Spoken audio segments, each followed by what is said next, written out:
Okay guys, let's have a look now at the goal conversation. And this is where we're setting up the number that each client has. So we always ask 4 simple questions. It's always exactly the same way. And just a few introductions to it. 1, whatever they say, let's just write down and put up. So we don't judge, we don't answer for them.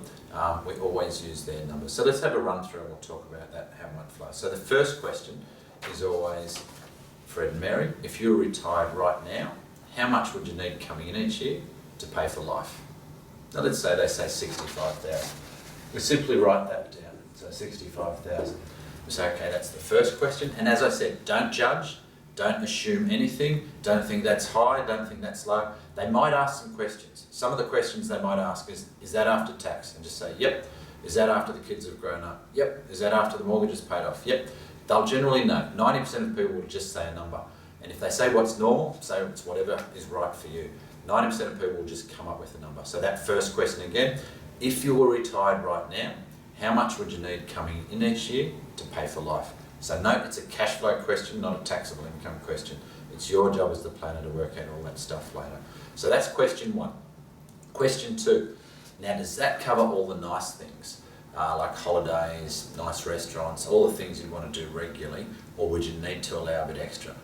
And let's say they say, oh no, we probably need to allow another 25,000. Simply write it down. So once again, so we write down the 25, so we now need 90,000. Now once again, whatever they say, put down. Some people will say, no, factored it in before. Cool, so we're working with 65. Some people will say 10, some people will say 20. Whatever it is, write it down. So we now have 90,000. So that's our first 2 questions. And I'll reiterate. 1, how much would you need for everyday living? And 2, for the nice things. Question 3 is, if you're retired right now, how much would you need in lump sums for toys and other one-off spendings? So things like caravans, boats, cars, Harleys, yachts. Would you need any money for any of those things? And let's say in this case they say, yep, we need 100 grand. Firstly, write it down and ask what for. Now, if they say the 4-wheel drive and the caravan, ask them, so that's something they want to do. That gives you a chance to go deeper and to understand what's important to them about their plan and their money. So if it's a yacht, ask what type of yacht. If it's a Harley, whatever, get deeper, understand why they want that. So that was our 3rd question. If you're retired right now, how much would you need for the toys, the one-offs, the possessions? And the 4th question is, if you're retired right now, how much would you need in lump sums to help people? Kids into first homes, kids through university, parents into nursing homes, any other charities or causes you're passionate about. And let's say they say, oh yeah, let's say we want to plan for 50 grand for each of the kids for a home deposit. We just write it down. Now, we've now got their numbers, and once again, you'd go deeper. If it was 50 grand for the kids, you'd say, so it's important for you to be able to help your kids into that first home, or into university, or into whatever it is they're wanting to help. Once again, no judgment. You're going to have to work out, as you're doing this, based on their own financial circumstances, whether their answers are congruent with their lifestyle. You're going to have to work out if their answers are congruent with their circumstances. So as an example, if they tell you they need 100,000 in retirement, but they're only earning 40,000, we know that's not congruent. But if they tell you they need 40,000 and they're earning 200,000, that's not congruent. But save that conversation for after you've got the goals. Now, in terms of working out what their number is, it's really pretty simple. So we've got 90,000 in regular income. Now we're just going to multiply that by 18 to give a rule of thumb. Don't get too caught up in the rule of thumb. So say, look, you need about 1.62 to provide 90,000 for life. And for the lump sums, we're going to add the 200,000. So we're going to need about 1.8 million.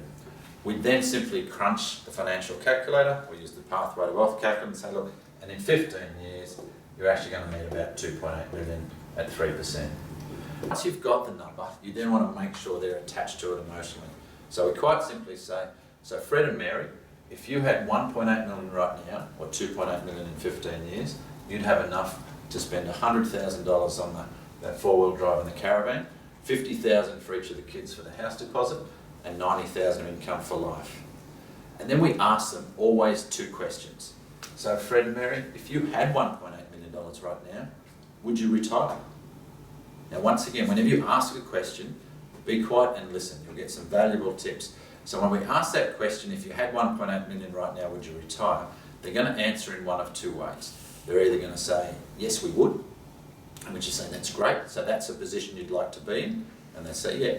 Now, if they say no, and that's okay. No is an okay answer. We're not trying to get a yes answer here. We're just trying to understand their needs. So if they say no, we then ask question 2, which is simply, what would you do differently?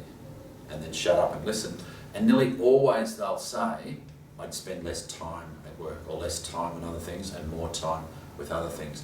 And then you quite simply say, so that's a position you'd like to be in as well. And they'll say yes. So we now have a number. You should use those 4 questions the same way every single time. The only thing that's different is going deeper to understand why it's important to the client. Check out the website. The goals conversation questions are there. Watch this again and again, or record it again without any of the commentary, and watch how it flows with the client.